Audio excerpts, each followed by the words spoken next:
Welcome back to our channel dear student. मैं देवेंद्र आपका channel the online बस्ता में स्वागत करता हूं। स्टूडेंट, आज की वीडियो में हम मुख्यमंत्री मेधावी छात्र प्रोत्साहन छात्रवृत्ति योजना परीक्षा का हम पेपर सॉल्व करेंगे। ये 2024-25 का ये पेपर रहने वाला है और आज हम कक्षा 6 का पेपर सॉल्व करेंगे और इसमें भी हम जो आपका दूसरा पेपर होता है यानी सेट का पेपर होता है इसको सॉल्व करेंगे। स्टूडेंट, इस छात्रवृत्ति के बारे में आप जानते ही होंगे। इसमें आपको कक्षा 6 में 600 रुपये पर माह के हिसाब से छात्रवृत्ति मिलेगी, यानी प्रत्येक महीने की बात कर रहे हैं हम 12 महीने तक, और 7 में 700 रुपये की छात्रवृत्ति प्रत्येक महीने और 8 में 800 रुपये की छात्रवृत्ति प्रत्येक महीने। ठीक है, तो ये टोटल जो छात्रवृत्ति हो जाएगी आपकी, आप अगर कैलकुलेशन करेंगे तो 25,200 रुपये की आपकी ये टोटल छात्रवृत्ति हो जाती है। यानी बहुत इंपॉर्टेंट छात्रवृत्ति है। यानी आप एक बार इसको अगर निकाल लेते हैं तो आपको 3 वर्षों तक छात्रवृत्ति प्राप्त होती है और टोटल 25,200 रुपये छात्रवृत्ति प्राप्त होती है।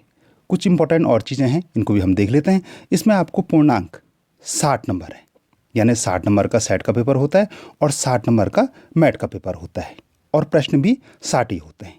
और जो समय मिलता है वो 2 घंटे का मिलता है, यानी एक सवाल को करने के लिए आपके पास 2 मिनट होते हैं लगभग। ठीक है, एग्जैक्टली आपके पास 2 मिनट होते हैं, यानी 60 सवाल हैं और 120 मिनट हैं, तो आपके पास 2 मिनट का समय होता है। जो प्रश्न आते हैं, सेट की बात कर रहे हैं हम, तो जो सेट में प्रश्न आएंगे 20 क्वेश्चन आएंगे हिंदी के, फिर 20 क्वेश्चन आएंगे, इसको आप चाहे एसएसटी बोल लें, साइंस या जीके के, तीनों को मिला के ये 20 क्वेश्चन आएंगे और लास्ट के जो 20 क्वेश्चन रहेंगे ये मैथ के रहेंगे। ठीक है, समझ गए हम कि 20 क्वेश्चन हिंदी के आएंगे, 20 क्वेश्चन एसएसटी, साइंस, जीके, इन तीनों को मिला के आएंगे और 20 क्वेश्चन मैथ्स के आएंगे। तो जो टोटल प्रश्न हो गए हैं ये 60 प्रश्न हो गए। ठीक है, आपके पास समय पर्याप्त है, 2 मिनट प्रत्येक सवाल के लिए, यानी पर्याप्त समय है आपके पास। ठीक है, और कुछ और जो निर्देश हैं उनको भी हम समझ लेते हैं। आप एक बार निर्देश वीडियो को पॉज करके सारे निर्देशों को अवश्य पढ़ लीजिए। इसमें जैसे मैंने बता दिया कि 60 प्रश्न आएंगे, सारे प्रश्न अनिवार्य हैं। जो प्रश्नों को आपको सॉल्व करना ये OMR शीट में आपको सॉल्व करना होता है, कोई पेन पेंसिल से सॉल्व नहीं करना होता है, आपको OMR शीट में सॉल्व करना होता है। अगर आपको नहीं पता है कि OMR शीट कैसे भरते हैं तो मैं वीडियो का लिंक डिस्क्रिप्शन में दे दूँगा, आप वहाँ से भी देख सकते हैं। OMR ऐसे करके भरे जाते हैं, जो सही प्रश्न है उसको आप अच्छे से डिटेल में काला करते हैं।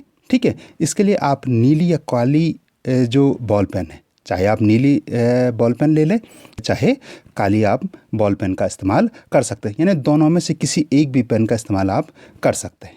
ठीक है, तो ये कुछ महत्वपूर्ण बातें हुई। अब हम पेपर को सॉल्व करते हैं।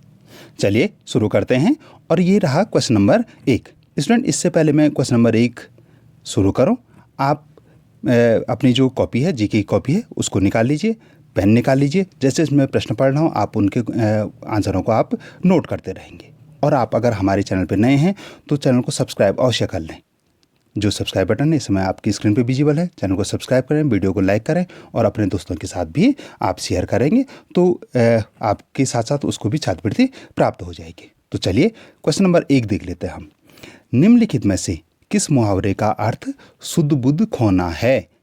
ठीक है, या नहीं, इसमें बताना है आपको कि ये ABCD है, इनमें से आपको बताना है कि किसका अर्थ शुद्ध बुद्ध खोना होता है। तो इसका जो राइट आंसर है ये है C, होश आवास उड़ जाना।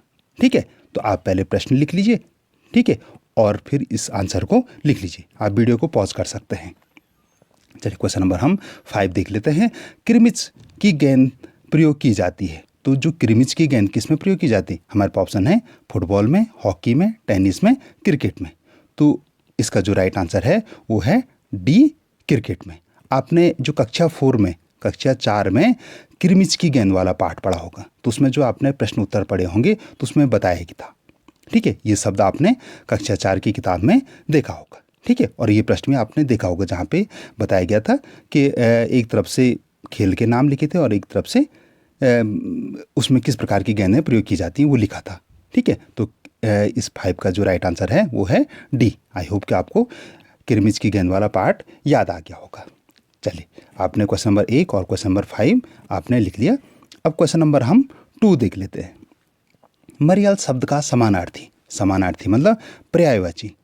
ठीक है, मरियल का पर्यायवाची क्या होता है? दुर्बल।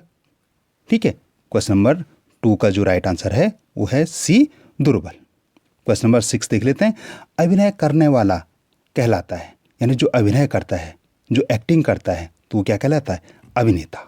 ठीक है, इंग्लिश में कहेंगे तो एक्टर और हिंदी में अभिनेता कहलाता है। तो इसका जो 2 का राइट आंसर सी और 6 का राइट आंसर सी। ठीक है, आप वीडियो को पॉज करके नोट करते रहेंगे। ठीक है, चलिए क्वेश्चन नंबर 3 देख लेते हैं। क्वेश्चन नंबर 3 है, लोमड़ी मंद मंद मुस्कुराने लगी। जो ये वाक्य है इसमें आपको क्या बताना है? क्रिया विशेषण बताना है। ठीक है, तो इसका जो राइट आंसर है वो है ए। ठीक है, मंद मंद क्या है? क्रिया विशेषण है। अगर क्वेश्चन आता कि इसमें क्रिया बताइए, विशेषण की नहीं आता, सिर्फ आता कि क्रिया बताइए, तो क्रिया क्या है इसमें? मुस्कुराने क्रिया है। और अगर आता है कि कर्ता बताइए, तब लोमड़ी कर्ता है।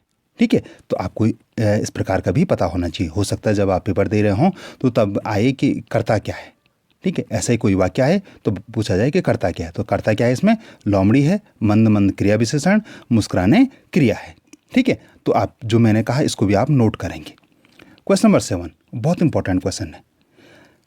क्या कहते मेरे क्या बस का? वाक्य में प्रयुक्त विराम चिन्ह है, तो ये जो पीछे से लगा है, ठीक है, ऐसे लगा है ना, तो इसका बताना आपको। तो ये कौन सा विराम चिन्ह है? तो इसका राइट आंसर है प्रश्नवाचक। बिल्कुल सही बताया आपने कि इसका जो विराम चिन्ह क्या है? प्रश्नवाचक ऐसे बनता है। ठीक है, ये प्रश्न चिन्ह हो गया। अगर विस्मयवाचक चिन्ह कैसा लगता है? तो विस्मयवाचक चिन्ह लगता है ऐसे और एक छोटा सा बिंदा। ठीक है, हंस पद चिन्ह क्या होते हैं? हंस पद चिन्ह कैसे लगता है? हंस पद चिन्ह लगता है ऐसे, कोई चीज़ छूट गई है, समझ रहे? तो ऐसा चिन्ह लगता है। जैसे यहाँ पे क्या कहते की जगह अगर हमको ये कहना होता है कि आप क्या कहते, तो हम ऐसा चिन्ह लगाते और यहाँ पे तब आप लिख लेते। ठीक है, तो ऐसे के इसको कहते हैं हंसपद चिन्ह। और लाघव चिन्ह क्या होता है?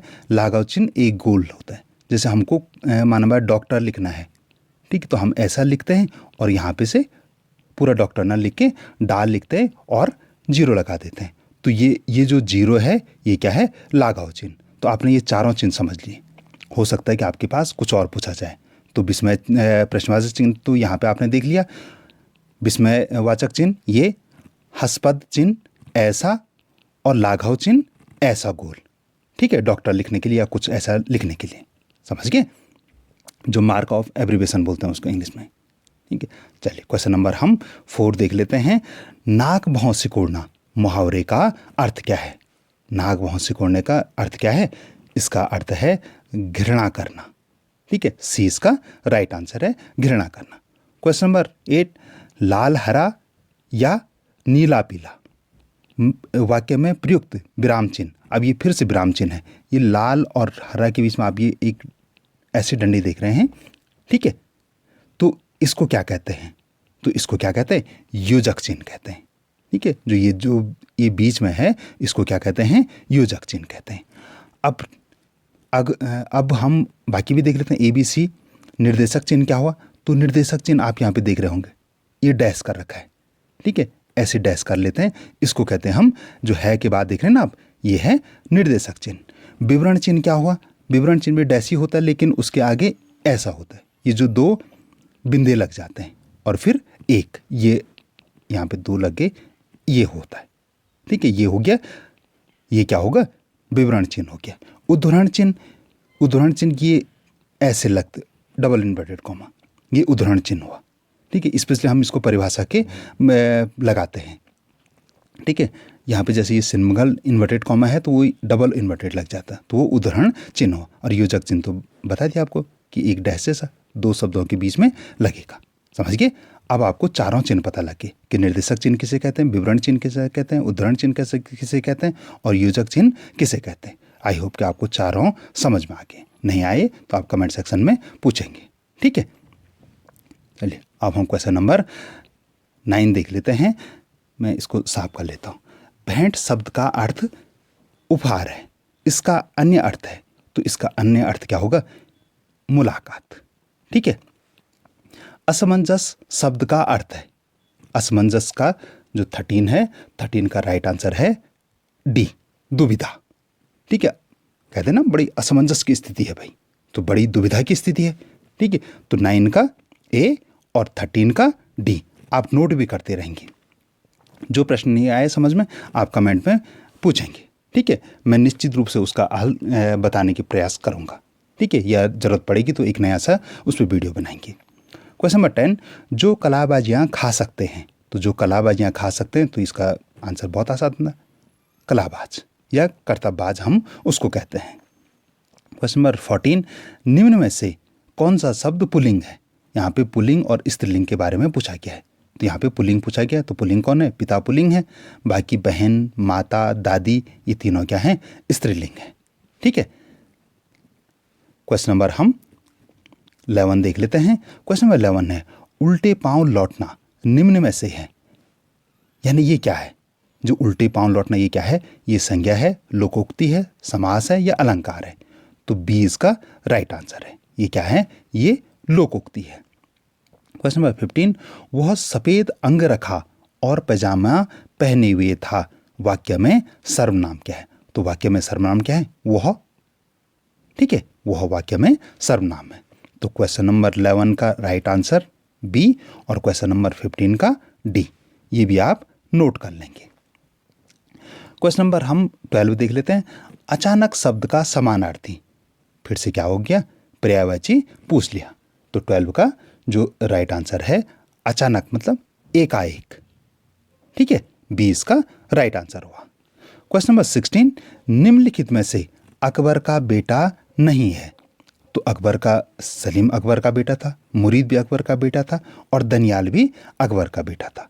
दारा शिकोह अकबर का बेटा नहीं था। ठीक है, ये किसका बेटा था, ये शाहजहां का। ठीक है, अकबर का पुत्र जहांगीर और उसका पुत्र शाहजहां और उसका पुत्र दारा शिकोह था। ठीक है, तो दारा शिकोह के पिता का नाम क्या था, शाहजहां था।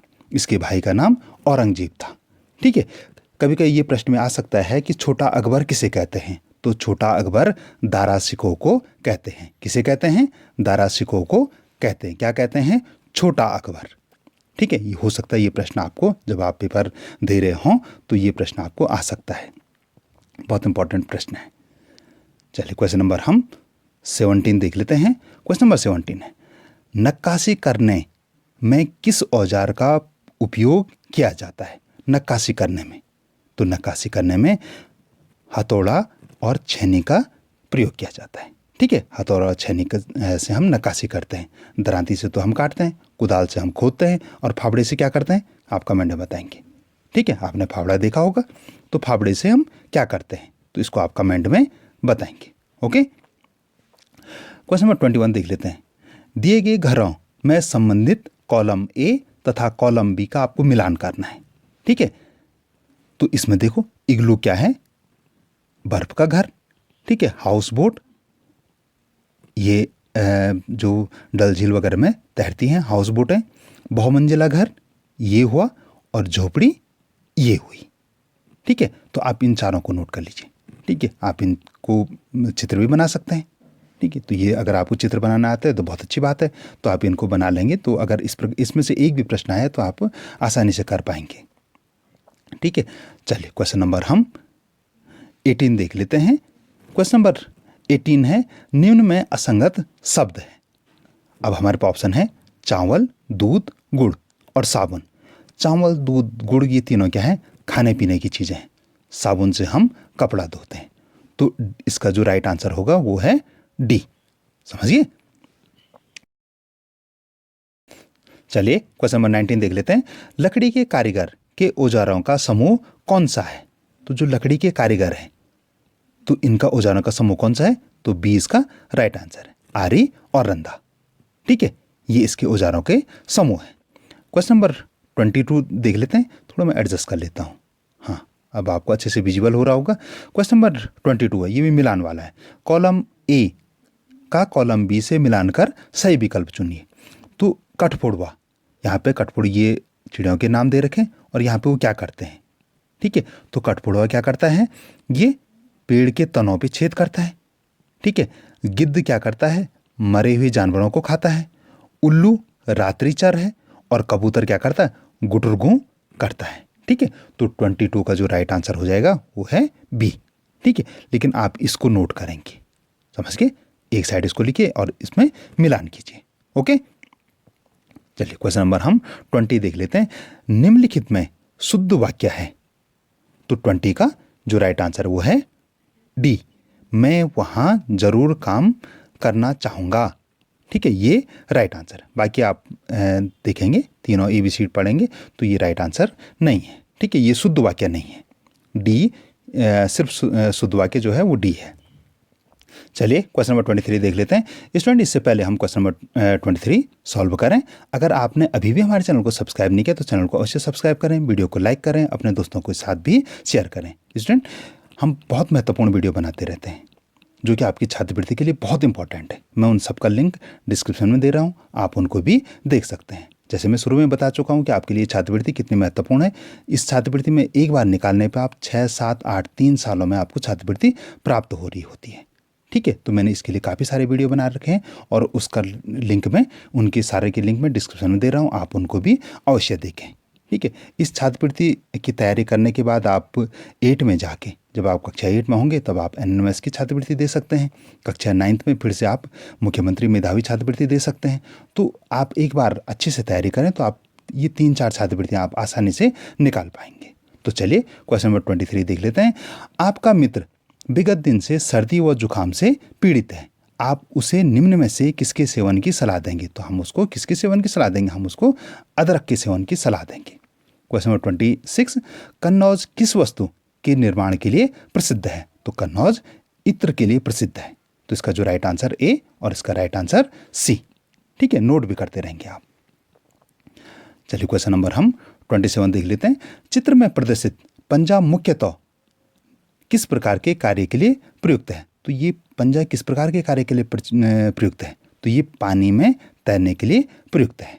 ठीक है, क्वेश्चन नंबर 24 देख लेते हैं। क्वेश्चन नंबर 24 है, एक व्यक्ति देख नहीं सकता, वह पढ़ने के लिए निम्न में से किस लिपि का प्रयोग करेगा? तो इसका जो राइट आंसर है ये ब्रेल लिपि का प्रयोग करेगा। किसका प्रयोग करेगा? ब्रेल लिपि का प्रयोग करेगा। अगर प्रश्न आए, जब आप पेपर दे रहे हो तब प्रश्न आए कि ब्रेल लिपि के जन्मदाता कौन थे? तो ब्रेल लिपि के जन्मदाता लुई ब्रेल थे। कौन थे? लुई ब्रेल थे। ठीक है, ये कहाँ के थे? लुई ब्रेल कहाँ के थे? तो लुई ब्रेल फ्रांसीसी लेखक थे। ब्रेल लिपि का आविष्कार लुई ब्रेल ने कब किया? तो ये 1821 में किया। ठीक है, 1821 में उन्होंने ब्रेल लिपि का आविष्कार किया। ठीक है, देवनागरी लिपि आप जानते हैं, ये अभी आपका पेपर है, ये देवनागरी लिपि में है। देवनागरी लिपि में लगभग 120 भाषाएं लिखी जाती हैं। समझ गए? ब्रेल लिपि के बारे में मैंने आपको बता दिया। रोमन लिपि ये इंग्लिश है, जैसे ये सी है, ये इंग्लिश है और ये रोमन लिपि है। गुरुमुखी पंजाबी लिपि, गुरुमुखी जो पंजाबी भाषा है वो गुरुमुखी में लिखी जाती है। ठीक है, तो मैंने आपको चारों बता दिया। देवनागरी लिपि हिंदी सहित 120 भाषाएं लिखी जाती हैं। ब्रेल लिपि जो देख नहीं सकते उनके लिए है। रोमन लिपि में हम इंग्लिश लिखते हैं और गुरुमुखी में हम पंजाबी लिखते हैं। ठीक है, तो आप इनको भी नोट करेंगे जो मैंने कहा है। क्वेश्चन नंबर 25 देख लेते हैं। जब किसी मधुमक्खी को फूलों का रस मिल जाता है तो वह किस प्रकार दूसरी मधुमक्खियों को इसकी सूचना देती है? तो वो नाच कर सूचना देती है। कैसे सूचना देती है? वो नाच कर सूचना देती है। क्वेश्चन नंबर 28, पृथ्वी एक ग्रह है जिसके चारों ओर चंद्रमा चक्का लगाता है, चंद्रमा है। तो जब पृथ्वी ग्रह है तो चंद्रमा क्या है? उपग्रह है। ठीक है, सूरज क्या है? तारा है। समझ गए? तो आप इसको भी नोट कर लेंगे। चलिए क्वेश्चन नंबर हम 29 देख लेते हैं। क्वेश्चन नंबर 29 है, खरपतवार है। तो खरपतवार क्या है? तो ये तो बड़ा आसान प्रश्न है। मैं आपको इसका राइट आंसर बताता हूँ। खरपतवार किसे कहते हैं? हम खेतों में बिना बोए अपने आप उगने वाले पौधे, इसको हम क्या कहते हैं? खरपतवार कहते हैं। क्वेश्चन नंबर 23 काफ़ी इंपॉर्टेंट प्रश्न है। जीव द्वारा हमें स्वाद का अनुभव होता है। बिल्कुल सही बात। जब हम शक्कर खाते हैं तो हमें जीभ के किस भाग से मीठे स्वाद का अनुभव होता है? तो इसका जो राइट आंसर है अग्रभाग से। ठीक है, अब आप बताएंगे कि कड़वा किस भाग से हम जीभ के किस भाग से हम टेस्ट कर सकते हैं, खट्टा किस भाग से कर सकते हैं और नमकीन किस भाग से कर सकते हैं? तो इन तीनों के बारे में, कड़वा, खट्टा, नमकीन, इसके बारे में आप कमेंट में बताएंगे। ठीक है, अगर आपके पास प्रश्न आए कि जीभ द्वारा हमें स्वाद का अनुभव होता है जब हम नमक खाते हैं या हम संतरा खाते हैं या नींबू खाते हैं तो उससे खट्टा लगता है, तो हमको किस भाग से, जीभ के किस भाग से हमको खट्टे का स्वाद या मीठा का तो यहाँ है ही, नमकीन का स्वाद या अनुभव होता है। तो इसको आप क्या करेंगे, कमेंट सेक्शन में बताएंगे। नहीं पता लगे तो आप पूछेंगे, मैं उसका आंसर आपको निश्चित रूप से बताऊंगा। क्वेश्चन नंबर 3, सांप के संदर्भ में निम्नलिखित में से कौन सा असत्य है? तो सांप के दांत नुकीले होते हैं, बिल्कुल सत्य है ये। सांप अपने शिकार को चबा के खाता है, बिल्कुल नहीं। ठीक है, तो यही असत्य है इसमें। सांप अपने शिकार को पूरा निगल जाता है, उसके पास चबाने के लिए दांत नहीं है, सिर्फ 2 दांत होते हैं नुकीले वाले। कुछ सांप जहरीले नहीं होते हैं, ठीक है। कुछ सांप ये भी सारे सांप जहरीले नहीं होते हैं। जैसे अजगर है, वो जहरीला नहीं है लेकिन वो पूरा निगल सकता है। तो बी ही इसका राइट आंसर है। ओके, बाकी सब सही है, बी इसका राइट आंसर है। क्वेश्चन नंबर हम 34 देख लेते हैं। उत्तराखंड राज्य का खेल क्या है? तो उत्तराखंड राज्य का जो राजकीय खेल है वो है फुटबॉल।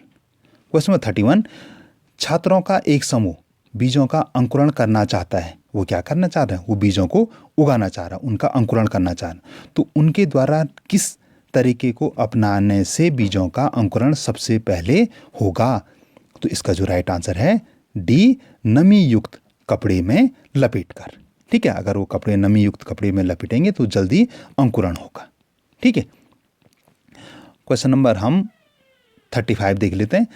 भारत का वह राज्य जो समुद्र तट पर नहीं बसा है, यानी जिसका कोई भी छोर समुद्र से टच नहीं होता है। तो महाराष्ट्र समुद्र तट पे बसा है, केरल भी समुद्र तट पे, आंध्र प्रदेश भी समुद्र तट पे। तो डी इसका राइट आंसर है। तेलंगाना समुद्र तट से दूर है। ठीक है, इसका कोई भी समुद्र से किनारे नहीं बस रखा है।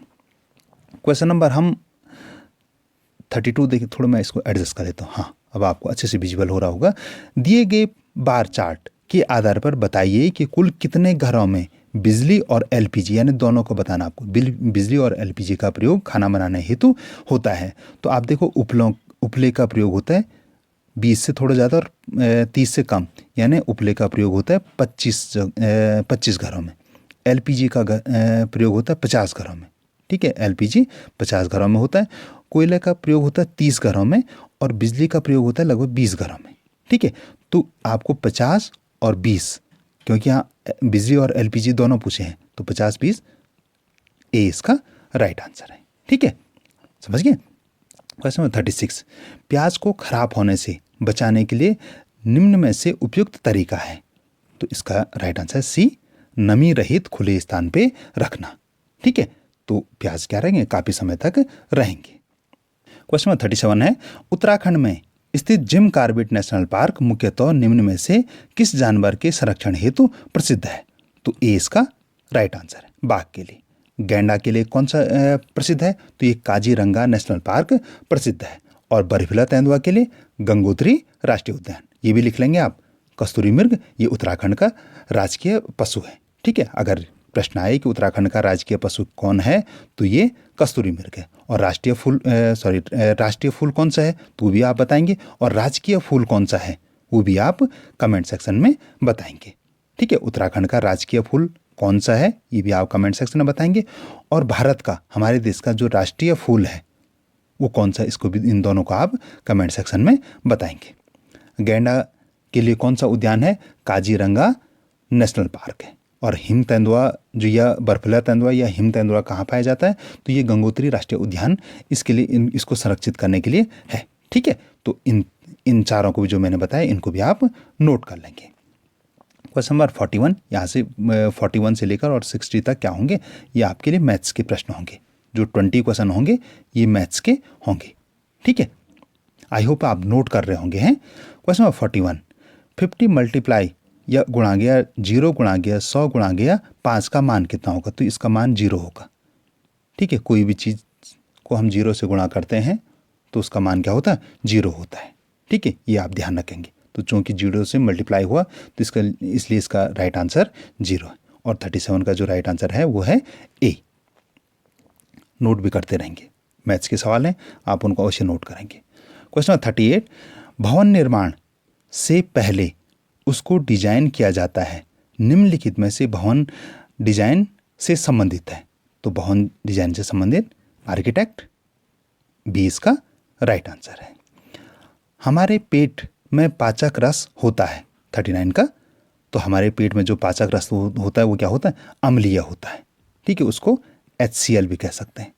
ओके, तो ये क्या है, ये अम्लीय होता है, ये वाला अम्ल पेट में पाया जाता है। ओके, इसलिए तो हमको खट्टे खट्टे डकार आते हैं। जब हम अजीर्ण हो जाता है या अपच हो जाता है तो तब वो खट्टे डकार आते हैं, तो वो अम्लीय है।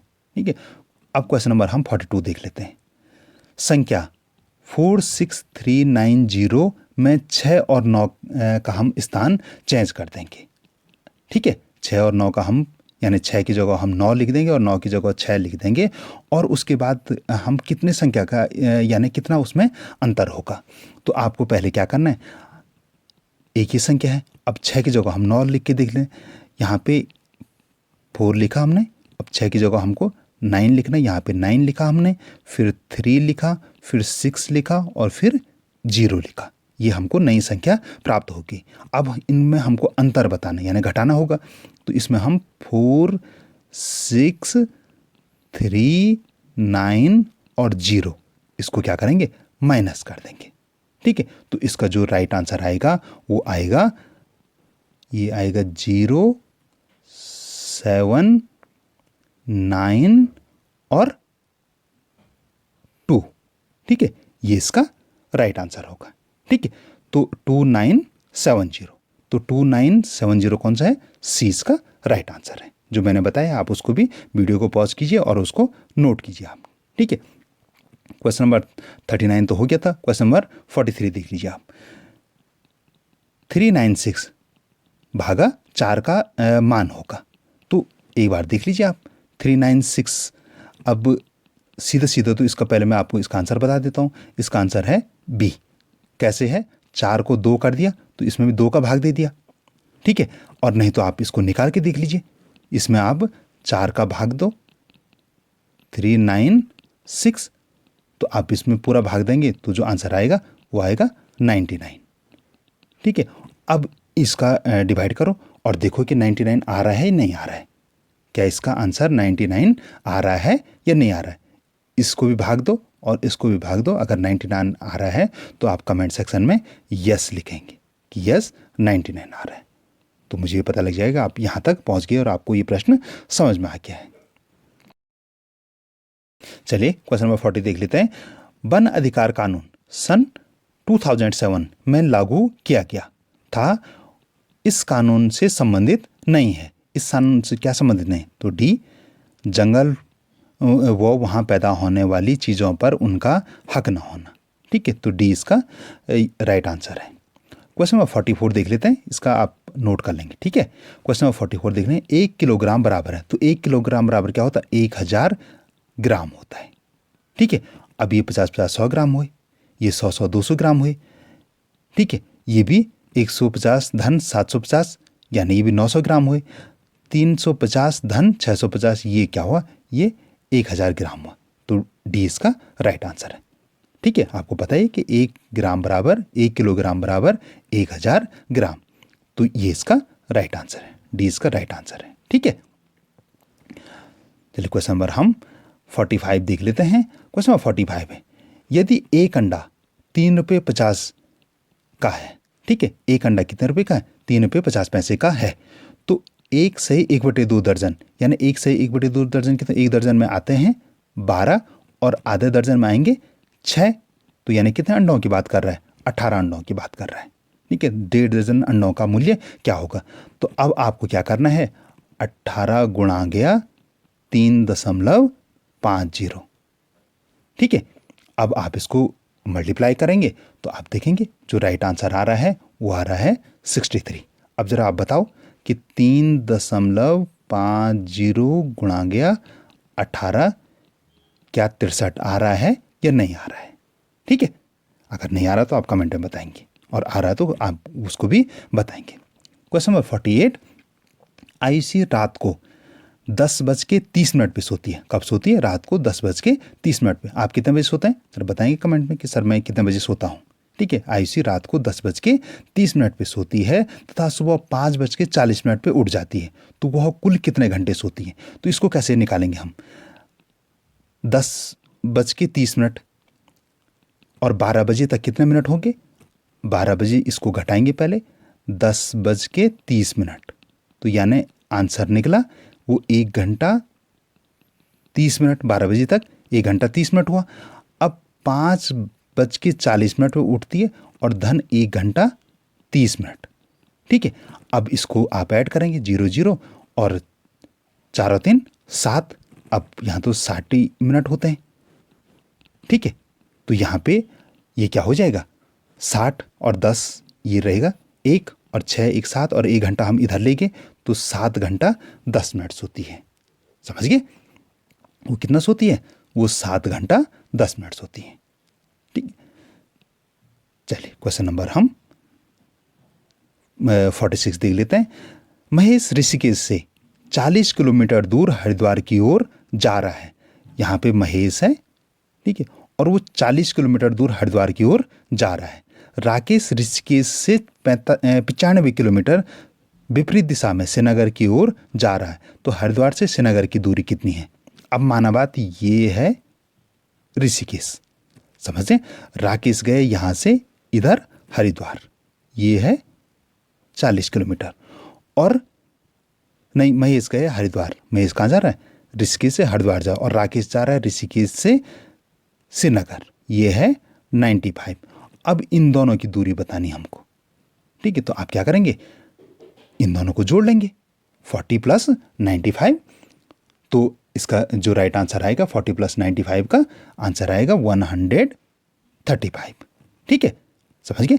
एक इधर को गया, एक इधर को गया, तो यहाँ से यहाँ तक की दूरी होगी 195। ठीक है, चलिए क्वेश्चन नंबर 49 देख लेते हैं। 6 सेंटीमीटर लंबाई और 3 सेंटीमीटर चौड़ाई का एक आयत 2 बराबर क्षेत्रफल वाले वर्गों में बांटने पर प्रत्येक वर्ग का क्षेत्रफल होगा। ठीक है, कितना होगा पहले हम देख लो। ये 6 सेंटीमीटर है माना, और एक बार आप इसको कॉपी में भी देख लेंगे भाई अपना। ठीक है, यहाँ तो अच्छे से नहीं बनना, लेकिन आप कॉपी में बनाएंगे। यहाँ पे 6 सेंटीमीटर और ये 3 सेंटीमीटर। अब इसमें क्या करेंगे? इसमें 2 उसने ऐसे आयत बना लिए। ठीक है, अब ये क्या हो गए? ये वर्ग 3 3 3 का हो गया, समझ गए? और वर्ग का क्षेत्रफल बता रहे हो, तो वर्ग का क्षेत्रफल क्या होता है? भुजा का वर्ग। तो 3 का वर्ग क्या होगा? 9 वर्ग सेंटीमीटर। तो 20 का राइट आंसर है। ठीक है, समझ गए? अगर समझ में नहीं आए तो आप कमेंट में पूछेंगे। चलिए क्वेश्चन नंबर हम 50 देख लेते हैं। थोड़ा मैं एडजस्ट कर लेता हूँ। हाँ, अब आपको अच्छे से विजुअल होगा। नीचे दिए गई आकृति में छायांकित भाग है। तो पहले आप सारे भाग गिन लो। तो आप इसको 1 2 3 4 भाग करके गिनेंगे तो ये कितने? 1 2 3 4, 1 2 3 4, यानी ये टोटल 16 भाग हैं। कुल कितने भाग हैं? 16 भाग हैं। अब छायांकित कितने हैं? बीच के 4 हो गए, 5 6 7 8, तो ये हो गए 8। ठीक है, समझिए? ये जो छायांकित भाग हो गए 8। अब ये बता रहे कि कितने भाग छायांकित है, आपको यहाँ बटे में बताना है। तो 8/16, तो 8 एकम 8 और 8 दूना 16, तो आंसर आया 1/2। तो डी इसका राइट आंसर है। समझ गए? आपको क्या करना है? पहले सारे जितने टोटल भाग हैं उसको नीचे लिखे आपने, जितने छायांकित हैं उसको ऊपर लिखा। समझ गए? तो आधे भाग ये क्या हुए? अब इसको काटेंगे तो 1/2 भाग काले हैं और 1/2 भाग क्या हैं? सफ़ेद हैं। ठीक है, तो डी इसका राइट आंसर आया। क्वेश्चन नंबर 47, निम्न में से 2 और 7 का साझा गुणक है। ऐसी संख्या देखनी है जिसमें 2 का भाग भी जाए और 7 का भाग भी जाए। अब जैसे 18 में है 2 का भाग तो जाता है लेकिन 7 का नहीं जाता है। 28 में दोनों का जाता है। 20 में 2 का जाता है लेकिन 7 का नहीं जाता है। और 21 में 7 का जाता है लेकिन 2 का नहीं जाता है। तो सी इसका राइट आंसर है। 28 में 2 का भाग भी जाता है और 7 का भी जाता है। 42 में भी 2 का भी भाग जाता है और 7 का भी भाग जाता है। तो सी इसका राइट आंसर है। ओके, ऐसे जो साझा गुणक वाले आएंगे तो उसमें इसी प्रकार से सॉल्व करना है। तो 47 का जो राइट आंसर है वो है सी और 50 का है डी। आप नोट भी करते रहेंगे, ठीक है। कोई प्रश्न समझ में नहीं आएगा तो आप उसको कमेंट सेक्शन में बताएंगे। चलिए क्वेश्चन नंबर 51 देख लेते हैं। स्टूडेंट, ये क्वेश्चन में जो ये 51 था ये गलत प्रश्न था, इसलिए इसमें सबको बोनस मार्क्स मिले थे, यानी जिसने किया जिसने नहीं किया उसको सबको मार्क्स मिले थे, क्योंकि जो ये प्रश्न है ये गड़बड़ है। अगर 15 की जगह 9 फिट रहता या कोई और संख्या रहती तो शायद ये सवाल सॉल्व हो सकता था, तो आप इसको छोड़ देंगे। क्वेश्चन नंबर हम 54 देख लेते हैं। यदि 1 दर्जन पेंसिल का मूल्य 66 रुपये है तो 5 पेंसिल का मूल्य होगा। तो 1 दर्जन पेंसिल का मूल्य कितना, 66 रुपये। तो यानी सबसे पहले आपको क्या करना है, एक पेंसिल का मूल्य निकालना है। तो इसको 12 से क्या करेंगे, डिवाइड करेंगे, तब जाके एक पेंसिल का मूल्य निकलेगा। तो एक पेंसिल का आप इसको काटेंगे तो एक पेंसिल का मूल्य निकलेगा 5 रुपये 50 पैसे, एक पेंसिल का मूल्य निकला। अब चूंकि 5 पेंसिल का मूल्य निकालना है आपको, तो इसको आप मल्टीप्लाई करेंगे 5 से, तो फिर जो राइट आंसर आएगा वो आएगा सी।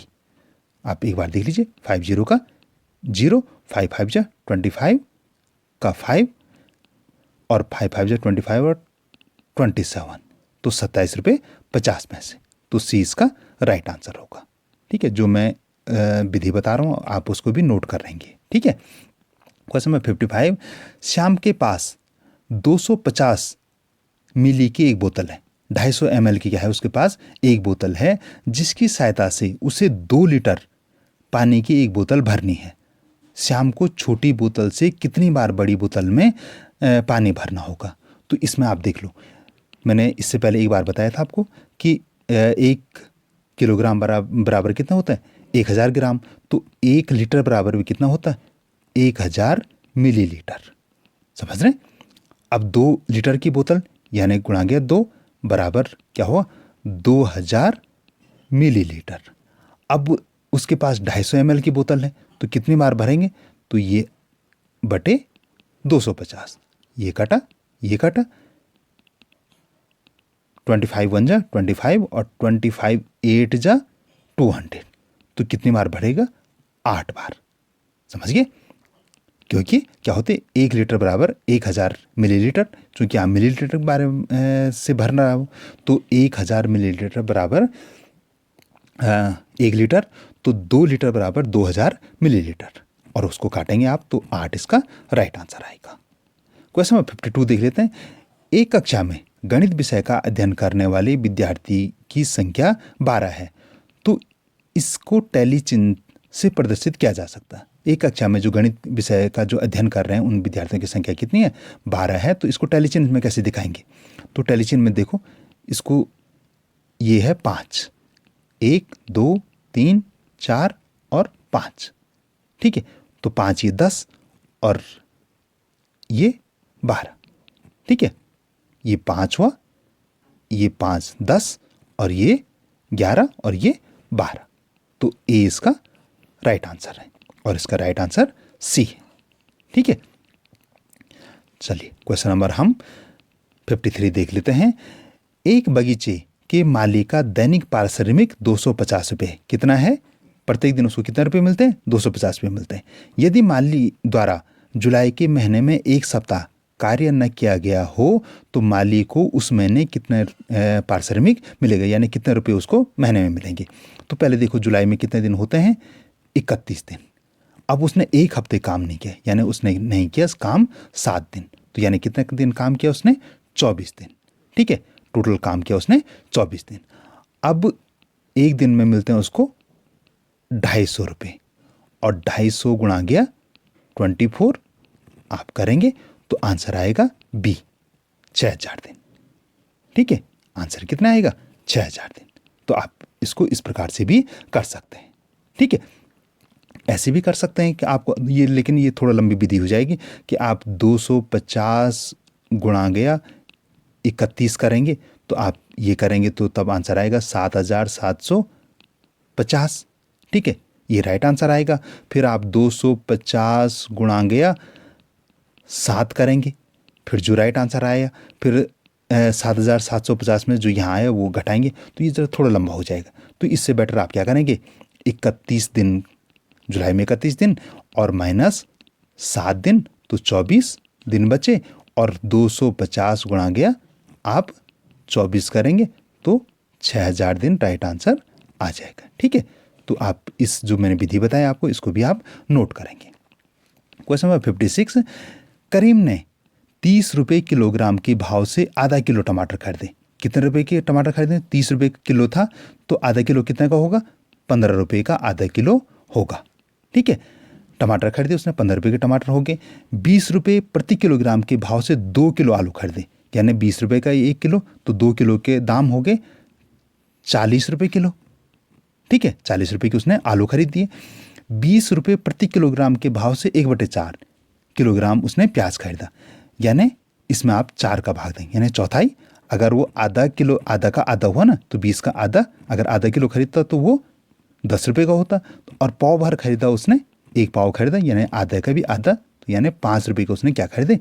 प्याज खरीदे। ठीक है, तो करीम ने कुल कितने रुपए की सब्जी खरीदी? तो आप इसको जोड़ लेंगे, 5 का 0 1, और 4 और 1 5 और 1 6, 60। तो उसने टोटल कितने रुपए खर्च किए? 60। ठीक है, उसने खरीदे 15 रुपये के खरीदे उसने टमाटर, 40 रुपये के खरीदे उसने 2 किलो आलू, और 5 रुपये खरीदे उसने 1 पाव प्याज। 1 पाव बराबर 250 ग्राम। 1 पाव कितना होते हैं? 250 GM। आई होप कि आपको ये तो आता ही होगा। खैर, 1 किलो बराबर होता है 1000 ग्राम, ये तो मैं बता चुका था। आधा किलो बराबर 500 ग्राम, और 1 पाव बराबर 250 ग्राम। ठीक है, तो ये 1 हो गया, ये 1/2 हो गया, और ये 1/4 हो गया। तो आप इसको भी नोट कर लेंगे। ठीक है, अगर नहीं पता तो आप नोट कर लेंगे, अगर पता है तो कोई बात नहीं, आप आगे बढ़ें। क्वेश्चन नंबर 57, 40 बच्चों की एक कक्षा में 20 बच्चे दूध, 10 बच्चे कॉफ़ी और 10 बच्चे चाय पीना पसंद करते हैं।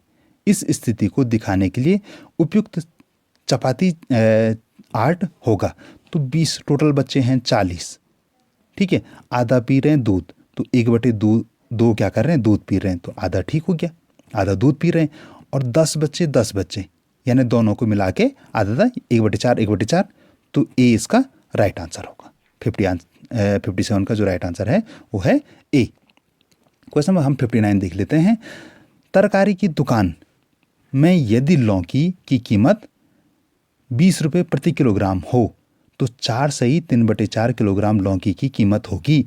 तो इसको हम कैसे निकालेंगे? ये तो आप ऐसे कर लीजिए, 20 गुणा गया, और इसको विषम भिन्न बनाइए। 4 दूना नहीं, 4 चौको 16, और 3 19/4। आप इसको करेंगे तो इसके बाद इसका जो निकलेगा 380, 20 गुणा गया 19, 380/4। ठीक है, तो जो राइट आंसर निकलेगा वो निकलेगा 95 रुपये। एक तो ऐसे निकल सकता है, पहले आपको इसको विषम भिन्न बनाना होगा। ठीक है, विषम भिन्न कैसे बनाएंगे? 4 सही 4/3 का, तो 4 गुणा गया 4 धन 3, तो ये बन गई विषम भिन्न, और बटे 4, तो 4 चौको 16, 3 19। ये विषम भिन्न ऐसे बनती है।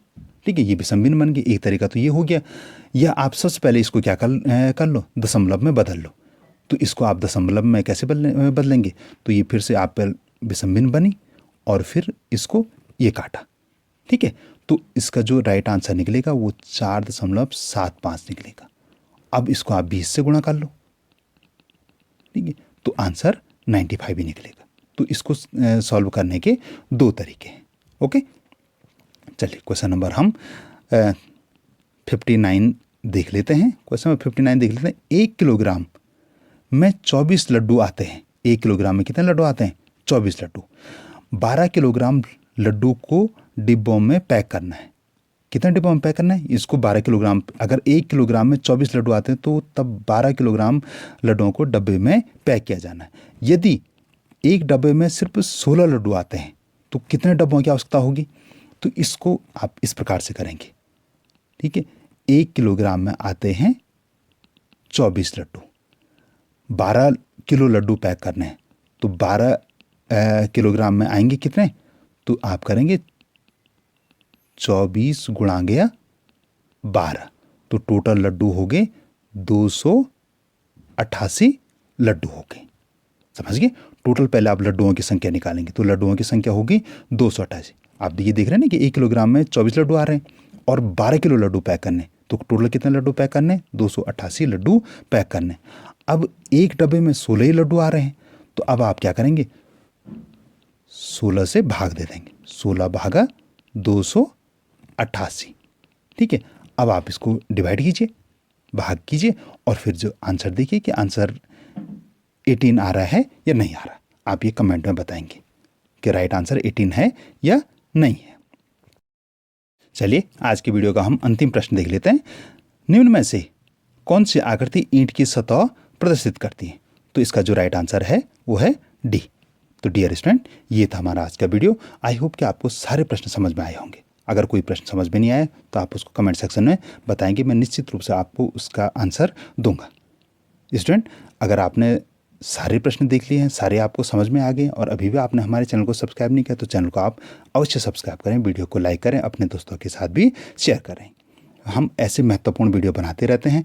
मैं अन्य जो हमने पेपर सॉल्व कर रखे हैं उनका लिंक मैं डिस्क्रिप्शन में दे रहा हूँ, आप उनको भी देख सकते हैं। आप खूब मेहनत करें जिससे आपको छात्रवृत्ति अवश्य प्राप्त होगी। मेरी आपको बहुत बहुत शुभकामनाएं। धन्यवाद।